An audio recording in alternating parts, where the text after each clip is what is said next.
everybody, welcome to another episode of Subculture, the podcast, where we delve into our inner geekdom and take a look at everything that's been going on in geek culture over the past week. And to kick it off, some huge news that's kind of come out of nowhere this morning. James Cameron has announced that he has finally finished Avatar 2. Now, for those of you who have been following this story, he pretty much said that as soon as he finished Avatar, he wanted to make, I think it was 5 films originally, and nothing happened for years and years and years, and I know by the time he actually got around to bringing out a 3D version of Titanic before Avatar 2 even got off the ground, a lot of people were saying that it was never going to happen, but overnight he's actually surprised everybody by saying that Avatar 2 is completed and Avatar 3 is started.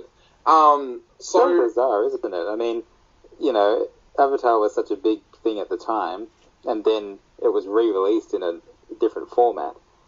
And I was like, oh, okay, so when's the next one coming? And then, how long has it been? A decade? Like, yeah, I think it's been longer than a decade, actually. So it has, yeah. Yeah.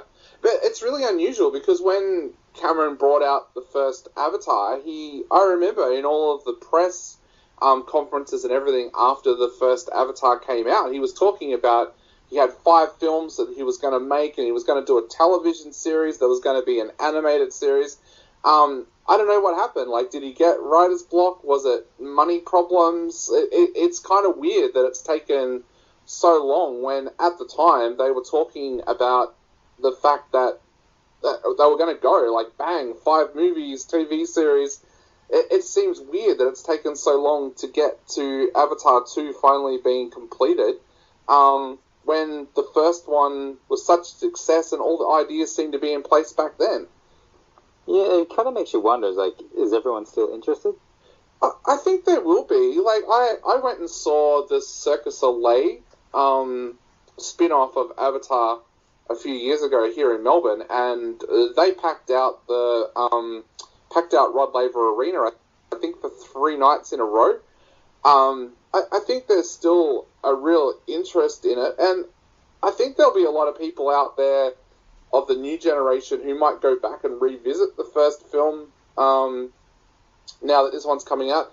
I will bet my last dollar that they'll do a re-release of Avatar before number 2, so it'll probably go into cinemas. I wouldn't be too surprised if they don't do something special, like make it an extended version or touch up the 3D or something like that to try and get people to go along and see it. But yeah, the most important question: are we going to see Michelle Rodriguez again? Yeah, that'll be interesting. So, although she's back in Fast and Furious, so yeah, like those movies. Yeah. Something I like. Yeah, I don't know. Like, it's going to be interesting to see where the story goes, because James Cameron's been pretty tight-lipped about that the entire time, about where this story is going to go. So, I guess we just have to wait and see about that. Talking of reboots, re-releases, David Duchovny last night on his social medias shared the brand new poster for the reboot of The Craft, which looks interesting. Yeah, it does, and like, I don't think very many people actually knew that he was in it either, so that came as a bit of a surprise for people. You said it looks interesting, but again, is that a movie that you think really does need a reboot? Well, here's the thing, I think it's just going to be something that is going to take flight on its own. Like, it's one of those properties that's like, okay, we had a movie, now let's turn it into a series. Kind of like Buffy was a bit like that, I suppose. Yeah. So you're not going to have the same cast and stuff. It's going to pick up some years later, but still sort of follow on, maybe. It'll be interesting to see what they do with it. Like, I know we both loved The Craft back in the day, and I've watched it a few times since, and it was a good movie. I watched one on Netflix recently that was kind of like an all-male version of The Craft, and it was just terrible. Yeah. It was like really horrible. It's like they had no concept of what like magic was, and at least The Craft kind of went slightly into the lore, even if it was a bit fantastical. So it was, I can see they could do a lot with it. There seems to be a little bit of a trend for this sort of thing coming in now. Yeah, and also remember, Charmed was supposed to be kind of related to the craft as well. Like, it kind of got lost in translation, I think, and they didn't really do much. But the initial thing for Charmed was that it was supposed to be linked to the craft. They also brought out The Covenant in 2006, which was supposed to be the male version of the craft, and that had a very young Sebastian Stan and Taylor Kish in it as well. I think that's the one I was talking about. It was terrible. Yeah, so they've tried to mess around with it a few times over the years. It'll be interesting to see what direction they take it in. Like, a lot of people have been saying about how Sabrina the Teenage Witch was a comedy, and then it's gone to Netflix and it's gone really dark, like Riverdale did. It'll be interesting to see where they take this on the tone side of things. I don't think... So I'm just doing a little reading while we're talking. I don't think Charmed was supposed to be a direct follow-on, but it does say it took more than a little inspiration from the craft. Yeah. It was never... I don't think they were ever supposed to have the characters or anything pop up in there, but I remember when it first came out that they were saying that it was inspired by the craft, and I might be talking out of term here, but I think I've heard one of the cast members of Charmed talking at one of the pop culture conventions that I've been at, and they're mentioning that perhaps an early draft of it was supposed to be the characters from the craft, and it got changed. So I can't remember which cast member that was, because I've seen about 2 or 3 of them over the years talking about it, but I think that was something that got brought up once, that it was supposed to originally be the characters from the craft, and it got changed. So who knows where this new one goes. I'm kind of excited to see David Duchovny in it, because I think he's one of those actors that he's one of those interesting actors in that he's done so much great work, but still seems to find hard to get roles. Like, if you go right back to the movie California, and then you've got, like, the X-Files, then he did Evolution, the movie, which, like, was a huge success. And then, yeah, like, the last couple of years, he's done, like, Californication, and he did, like, the serial killer show, but he seems... Aquarius. I don't know whether or not he has trouble getting roles, or whether or not he's just very select with his roles, but his inclusion in it, I think, has actually made me a little bit more interested in wanting to watch this. Yeah, it does sort of pique my interest to see what he'll be and what he'll do in it. So yeah, it'll be interesting to see the story kind of fleshed out more and see where they take it. There was a series a few years ago, what was it called? Something like, is it The Secret Circle or something? And I had the main guy who played John Connor in the Sarah Connor Chronicles. He was one of the main cast, and it was all kind of like this witch coven related thing. It was along the same similar vein, and I thought that was pretty cool, but it didn't go past the first season. So I think there's potential for it to go somewhere. Yeah, definitely. And I can't talk too much about it at the moment, because I literally just got sent the email about it. But apparently there is a reboot of, or a reimagination, it's called in the actual email, of Saved by the Bell, being released on November the 26th as well. So is that a show that you could see being reimagined? Well, that's pretty interesting. Like, again, having grown up with the original series, I would like to kind of see the characters return and stuff. But of course, if it's set in school, you're probably going to have, like, Screech as the new headmaster or whatever, and something weird like that. So, like, I don't want it to kind of reboot and forget the past. I think it should be, like, you know, a new generation type thing. Yeah, definitely. The other one that just came through this morning as well is that Disney Plus have released the kind of pre-trailer, sneaky trailer of Marvel's 616, anthology doco series, which will be coming to Disney Plus on November the 20th, and that kind of goes behind the scenes of the Marvel Universe, which I always find these kinds of things really, really interesting. I think I'm one of those people that when I buy a DVD or a Blu-ray, I'll actually sit down and watch like the making of and any docos that are on there about the making of a movie. What do you think about a behind the scenes of the Marvel Universe?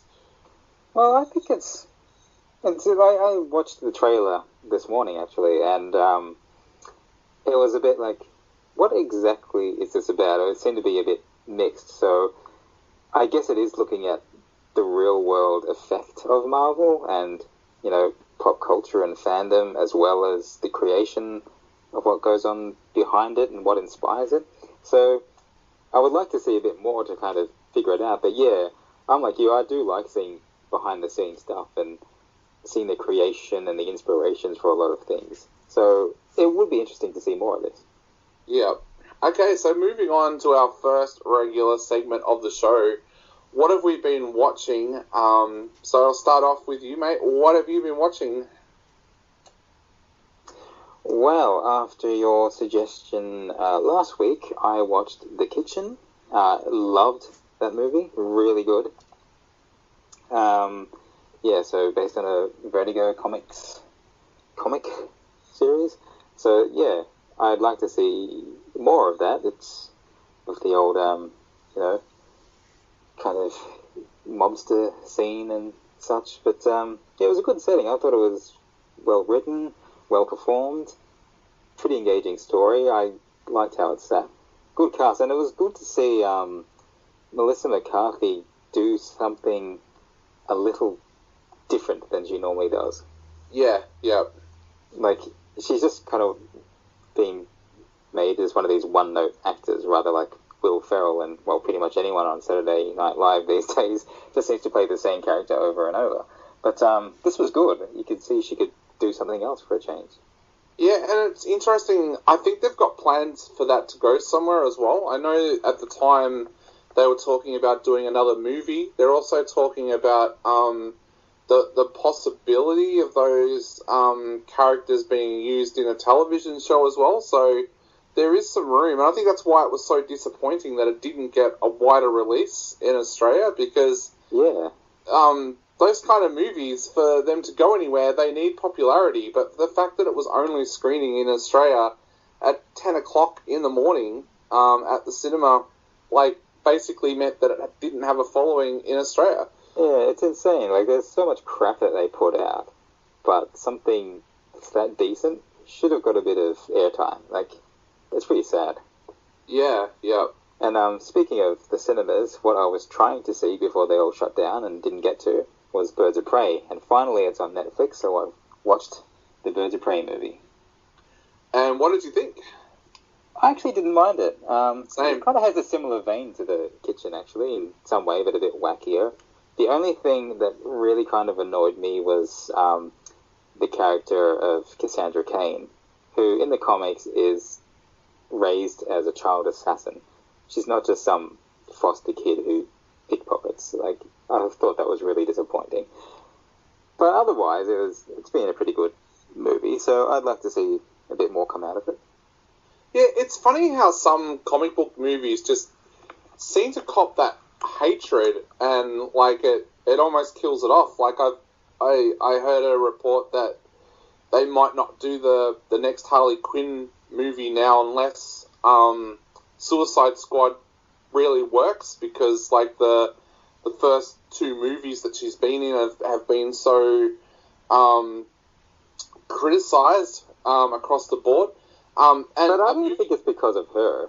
To be honest, she's been some of the strongest stuff. Yeah. It's more about all the interference that's gone on in the background, especially with Suicide Squad. Yeah. It's like, oh, hang on, we want you to reshoot and make it funnier, like Marvel. Stop trying to be Marvel. Yeah.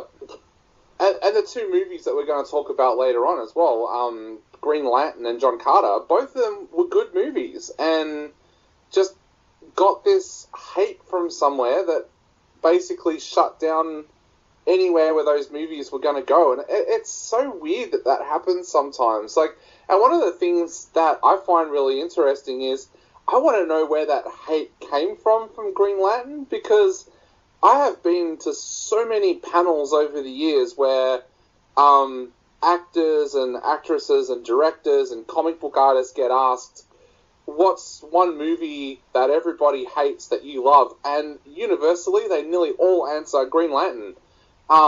It's really weird, because I don't know where that hatred came from when so many people seem to have loved that film. Yeah, it's interesting. Like, I never hated it. Like, I can probably see a few things they could have tightened or fixed up, but it was never hate-worthy. But yeah. I guess we'll get onto those topics later. One other thing I've been watching is a Korean series called The School Nurse Files. It's kind of a paranormal thing. It's a bit wacky. Look, I really recommend anyone with Netflix check out The School Nurse Files. It's pretty cool. I'm up to episode 6 at the moment. All right, cool. So for me, I just finished season 2 of Body Hack, which I mentioned a few weeks ago on the show was starting up again.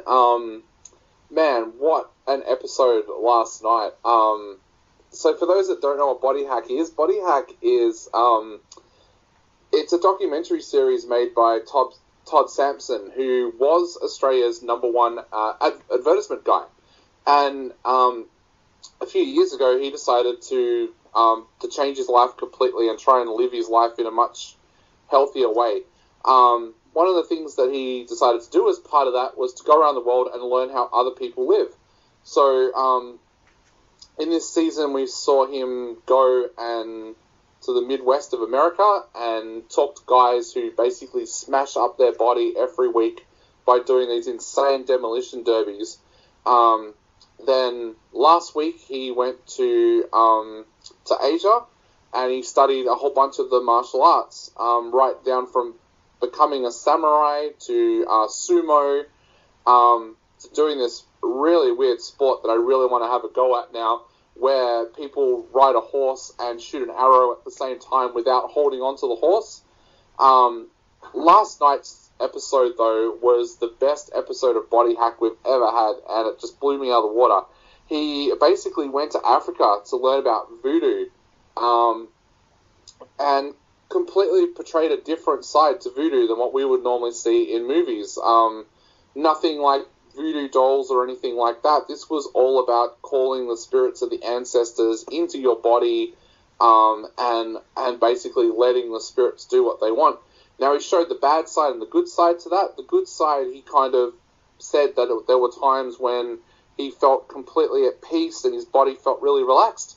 And then the last spirit that went into his body was a violent spirit. And in the end, they basically cut it short and said, we need to get you out of here before someone gets hurt.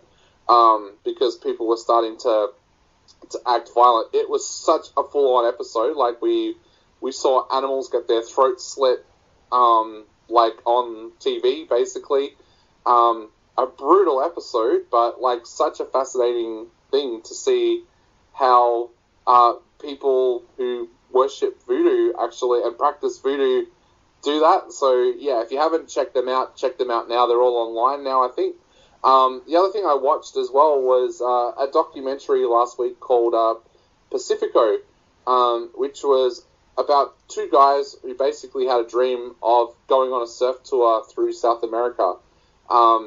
They did that, and this basically is a documentary that shows you how to travel without money. They bought a car rather than hire one and just drove it through South America.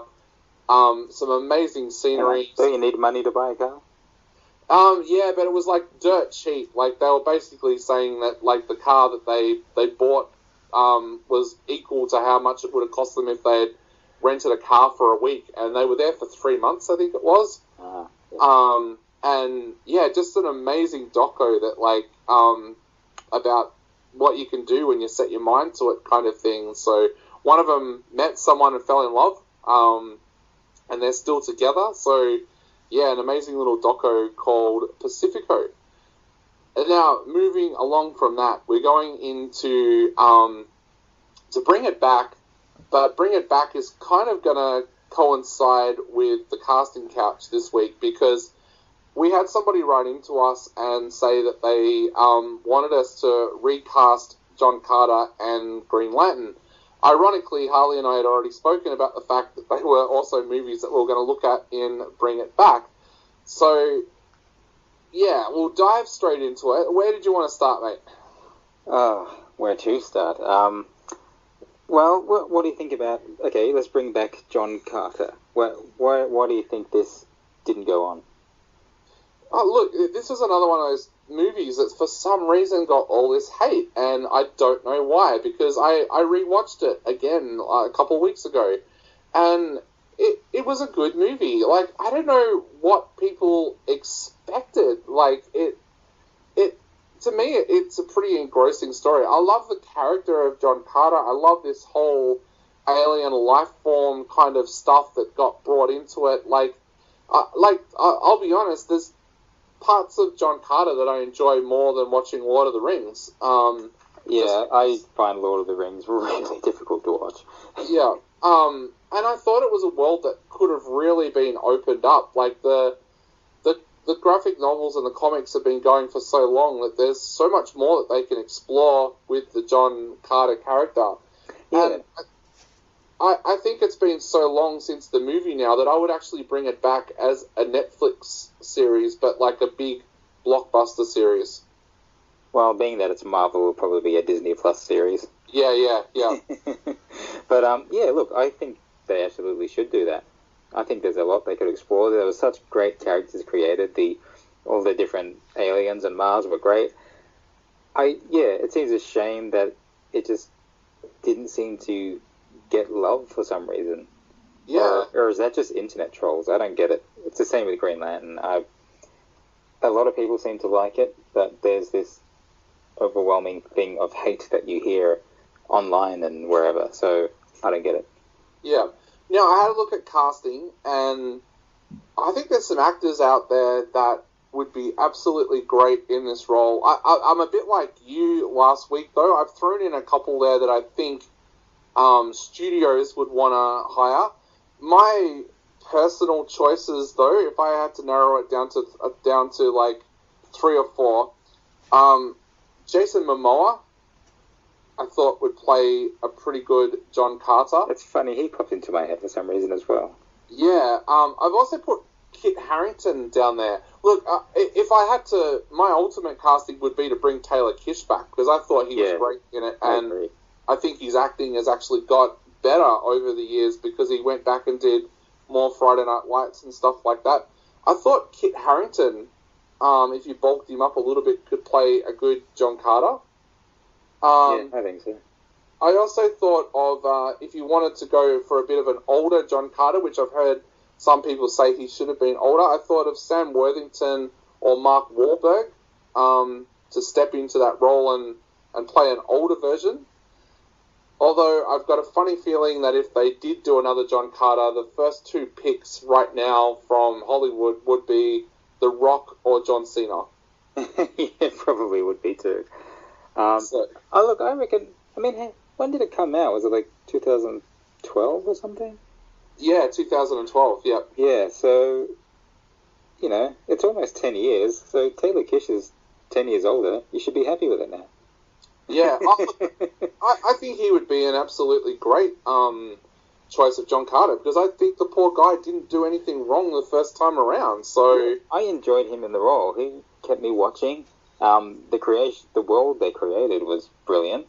Yeah. So, look, I can't see really anything wrong with it. Yeah. I would love to get anyone out there listening, send us some feedback. Tell us if you didn't like it, what you didn't like about John Carter. Same with Green Lantern. Or if you did like it, tell us that as well. We want to know. We want to get an idea of where this is coming from.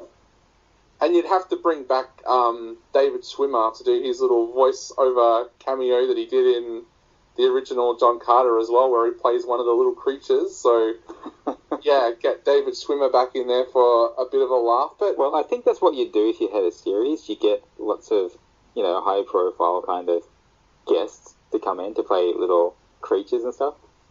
Yeah, definitely.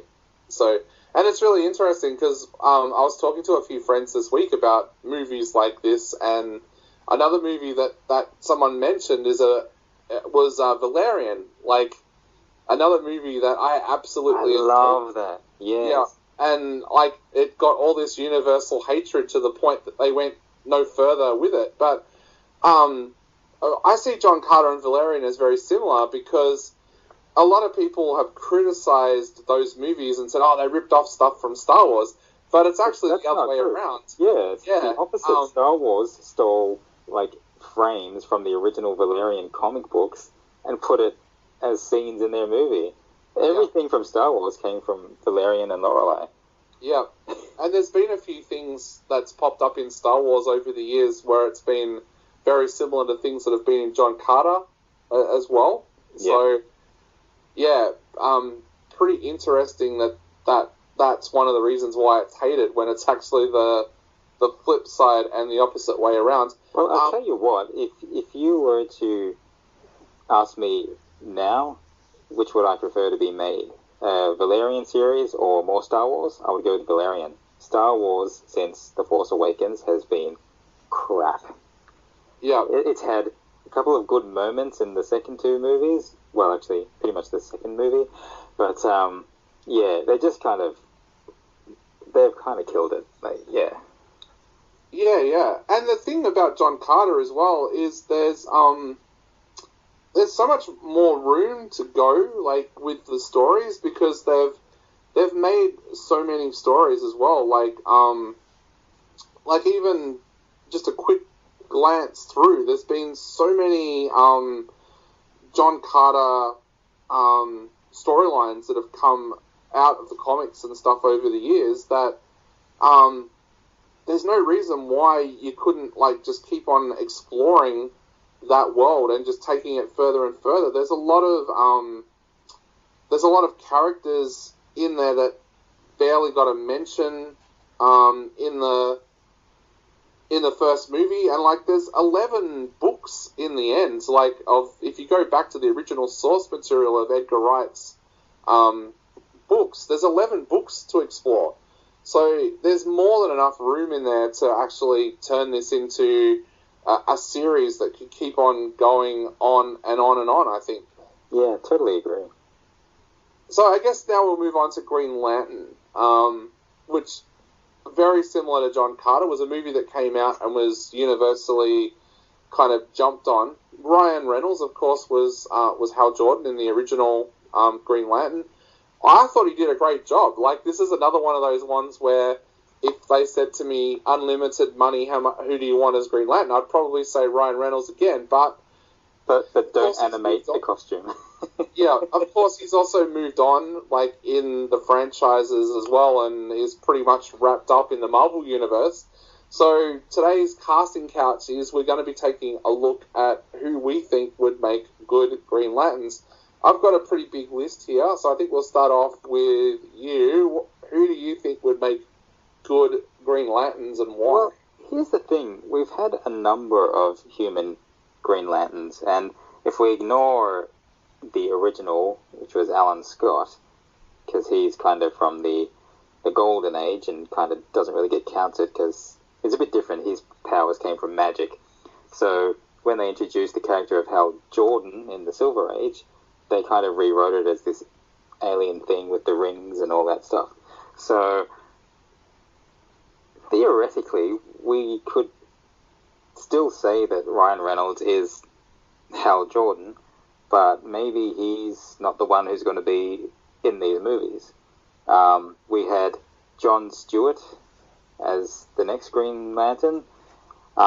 He's been around for a long time, and in the Justice League cartoons, he's been kind of the active Green Lantern figure, so I think a lot of the audience is very familiar with him. They also introduced Guy Gardner, who I just hate, so I wouldn't cast him as a character in any movie. And then I think after Hal Jordan died, the new Green Lantern was Kyle Rayner. And he's sort of taken on different identities afterwards as well, but I kind of liked him as a character. He kind of appealed as kind of I think he was slightly younger than Hal Jordan when he started as Green Lantern sort of thing, so it had a different vibe to it. But so you got a lot of options to go with there. So if we had to have Hal Jordan, I'd still kind of want to continue with Ryan Reynolds if we could, but failing that, I found this one really hard to cast, actually, because I'm trying to figure out what's the right age. I thought, do we go slightly younger and say someone like Hunter Parrish from Weeds fame? He played Silas in Weeds. Yeah. Remember him? But then again, he might be better for someone like Kyle Rayner. Another kind of younger actor I like, Cameron Monahan, who's been known to play Jerome and Jeremiah, aka the Joker in the Gotham TV series. Yeah. And also one of the regulars on the American version of Shameless. I think he's a really good actor. He also was the actor in the Star Wars video game last year, Jedi Fallen Order, I think it was called. Yeah. So, I think he can do the stuff. He's someone I'd definitely cast in one of the roles. Being that he's ginger, he could also play Guy Gardner, but like I said, hate the character. Don't ever want to see him on film. Also, I was trying to think of Jon Stewart. Who could play that part? See, he's a tough one. I think someone like Common might be good. Yeah. He could do it physically. He's got some sort of decent acting skills. He doesn't have to be one note. A lot of other people I thought, I don't think he's going to be right. Like, I haven't sort of seen him in that part before. It's really hard, so I think I'm sticking with Common for now. Yeah. Part of me wanted to go with someone who has a slightly older feel, but I don't think that would be appropriate either. I found this really hard to cast. So yeah, I'm going to say if it's Jon Stewart, let's go with Common. And otherwise, I'm going for maybe Cameron Monahan. Yeah. I had some weird choices. I was the same. I kind of narrowed it down to Hal Jordan and Jon Stewart. If it was Jon Stewart, I thought I'd like to see Jason Boyega actually get a chance to play like a bit of a media role, seeing he was kind of wasted in Star Wars. So the only thing I remember seeing him in is Star Wars, so I haven't kind of got a great idea of what he can do. So that's someone I have to look into. I also thought of Donald Glover. Oh yeah, I love watching him in anything. Can't believe I didn't think of that. Yeah. Now for Hal Jordan, I know that one of the big speculations was that they actually wanted to go with an older Hal Jordan. So I kind of played around with the idea. First of all, my younger Hal Jordan, I thought of Ben McKenzie, also from Gotham and the OC. Like, kind of a more serious kind of Hal Jordan. For the older Hal Jordans, and some of these you'd be definitely having to pay a little bit for if you wanted to get them. I thought Jake Gyllenhaal might play a good older character. I also thought Brad Pitt and Tom Cruise. There was speculation years ago that Tom Cruise was going to play Green Lantern because he loves the role. Apparently, like, he's a big fan of the original film. I've been seeing stuff recently. They keep saying he's going to be the next Iron Man. Yeah, I've seen that too. The Green Lantern one came out, I remember, because he mentioned somewhere that apparently he was a huge fan of the original film, and didn't know why it didn't go any further. But I thought Tom Cruise would actually play a good older Hal Jordan, perhaps. Yeah. I also threw Armie Hammer in there, and also Chris Pine. I thought they might be two people that might be able to play like an older kind of version of... I'd definitely go with Armie Hammer, actually. I'm surprised I didn't think of him. I really quite like him as an actor. I think he'd do it well, yeah. Yeah. Like you said, though, it really depends, like, which Green Lantern that they go for, and then what they want to do with it as well. Like, do they want to make it like a teenage Green Lantern? Do they want to make it an older Green Lantern? But if they did go for an older Green Lantern, I'm always a big fan of when an actor gets to play a role that they love. Like, I loved that they cast Nicolas Cage in Ghost Rider. This is a guy who loves the comics so much that he actually has a Ghost Rider tattoo on him. That's right, yeah. So if Tom Cruise loves Green Lantern, I would love to see him play Green Lantern. Like, I don't know, it's always something that I think works so much more if an actor loves a role, that they give them that role and see what they do with it because they love it so much. So, do you feel there might be a concern if Tom Cruise plays either Iron Man or Green Lantern, that he's going to try and convert everyone to Scientology? That could work with Green Lantern. Green Lantern discovers that Xenu is actually real, so yeah. But, look, like I said before, I just can't believe that they haven't done more with this character. Like, apparently there was talk in the early days that Green Lantern was actually going to appear in the last Justice League movie, but there was still such a hangover from the hatred from the first movie that they changed it and said, no, it won't be Green Lantern, it'll be another character. Like, I can't believe that hate is still out there so strong that they decided, let's not bring him into Justice League. I've never actually really heard anything about why it was hated. So, again, anyone out there, please send us some feedback. You know, someone just popped up in front of me, and I thought, oh, that would be an interesting casting if we did Jon Stewart a little older. Jamie Foxx. Oh, yeah. At one stage I thought Michael B. Jordan, but I thought, I think he usually plays a bit of a rougher edge character or whatever, but I just had a look. There's a movie here, Just Mercy, and he's playing like a lawyer. So I could be wrong on that. What about Will Smith? Will Smith would be interesting. But, see, him I always expect they're going to just play a lot of things for laughs. Yeah. And I kind of don't see Jon Stewart as that laugh character. Yeah. And see, the other thing, too, that I thought was brilliant about the original Green Lantern was the supporting cast there as well. Like, you had Blake Lively, but then you had, like, Peter Sarsgaard, Mark Strong, Tim Robbins, Taiki Waititi. Like, it just kept on going. Tamara Morrison was in it. Like, Lena Clark. Well, especially with Blake Lively. I mean, you know, his real-life spouse is playing the love interest, but also she becomes Star Sapphire. And I would love to see her as Star Sapphire, which I think I mentioned in our previous episodes as, you know, DC villain casting. And I would love to see her go all out in a role like that. Yeah. Was there talk at one point that, I know he did a voice in the first one, Jeffrey Rush, but was there talk that he was going to have a bigger part in part 2 if they'd done it as well? I don't know. I think, was he the one? Hang on. He was Tom Array. He was Tom Array in the first one. But I'm sure I read somewhere that he was supposed to have had a bigger part if they'd gone and done number 2. Maybe it was going to be with, like, flashback stuff of Sinestro and Tom Array or something. I don't know. Yeah.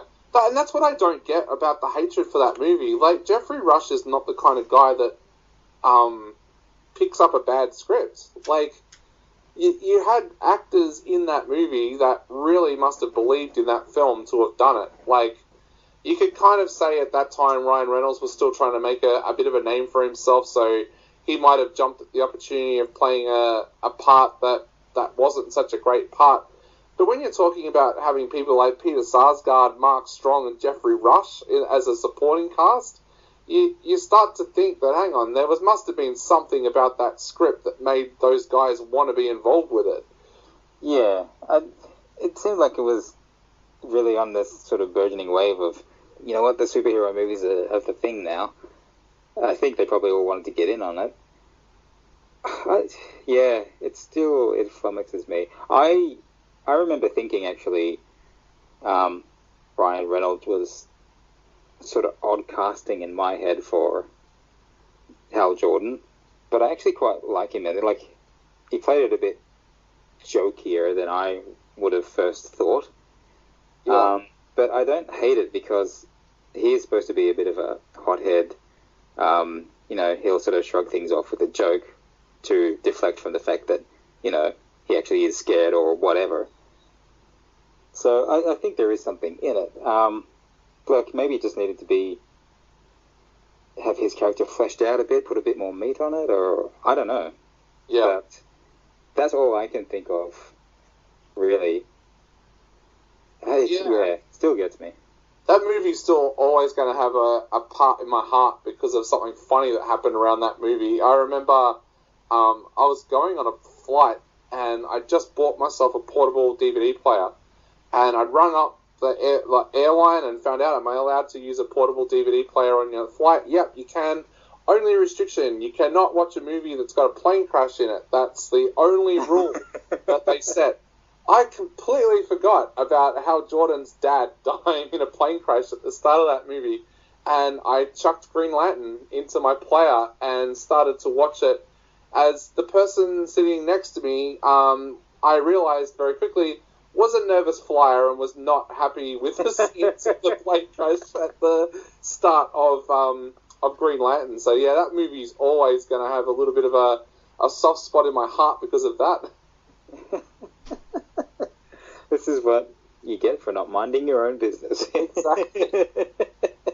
And we want to thank Brooke, and I'm going to stuff up this surname, so I'm sorry if I do, but Brooke Malkaselvich for sending in that idea of taking a look at Green Lantern and John Carter, for making that suggestion. Brooke, you've won a copy of Monster Pictures' brand new movie that's been released on DVD called Cult Girls. So we hope you enjoy that film, and thank you so much. Congratulations. Yeah, and thank you so much to Monster Pictures for providing the prize for this week as well. It stops me having to go through my own collection and find prizes for people. So thank you very much. Lots of days doing that, jeez. Yeah. Well, that's it for this episode of Subculture. I want to thank everybody for listening. Again, thanking Monster Pictures for the prize for this episode. And remember, jump onto Facebook and send us your ideas for what you might have for Bring It Back or for the casting couch. Yeah, we've had some great ones so far, so keep them coming. Definitely. But for now, I've been Dave G. And I have been the entity sometimes known as Harley Woods for political and copyright reasons. And we'll be back very, very soon with another episode of Subculture, the podcast. See you then. Same bat time, same bat channel.